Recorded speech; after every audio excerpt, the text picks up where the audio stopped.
జాక్కి టిల్లుకి ఏమన్నా సిమిలారిటీస్ ఉన్నాయా అని దాన్ని ఏమంటారు రియల్గా సిమిలారిటీస్ అయితే లేవండి to be very honest, but energy levels ఒకటే, క్యారెక్టర్ ఎనర్జీ లెవెల్ ఒకటే. మీకు క్వర్కినెస్ కానీ ఒక అంటే తనకెంత సాలిడ్ వైబ్ ఉంటుందో టిల్లుకి జాక్ కూడా అంతే సాలిడ్ వైబ్ ఉంటుంది. బట్ జాక్ చాలా మెచ్యూర్ క్యారెక్టర్, టిల్లు కొంచెం ఎడ్డోడు, జాక్ కొంచెం మెచ్యూరిటీ ఉన్న క్యారెక్టర్ అనమాట. ఎందుకంటే తను ఫస్ట్ నుంచి ఒక గోల్, ఒక క్లారిటీ, నేను ఇలాగే ఉంటాను, నేను ఇదే చేయాలనుకుంటున్నా, ఇదే చేస్తాను, ఎవరు వద్దనుకున్నా కాదనుకున్నా ఇదే చేస్తాను అని.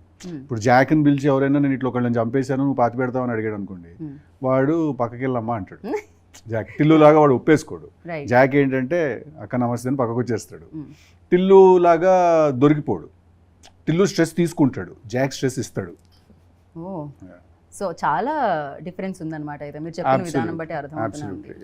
యా, బట్ ఎస్పెషల్లీ టిల్లుకి మీరు ఇందాక చెప్పినట్టు ఒక లవ్ కాన్ఫ్లిక్ట్ దాని మధ్య జరుగుతున్న హిలేరియస్ సిట్యుయేషన్స్ అంతే. బట్ హియర్ లైక్ ఒక లవ్ తో పాటు ఒక ఫ్యామిలీ ఎమోషన్ తో పాటు ఫ్యామిలీ మధ్యలో అంటే ఫాదర్ అండ్ సన్ మధ్యలో బాండింగ్ తో పాటు సమ్ ఏదో బిగ్ ఇష్యూ ఒకటి, టెర్రరిస్ట్ సంథింగ్ ఈ ఇష్యూ దేశానికి గురించి కూడా మాట్లాడడం జరుగుతుంది.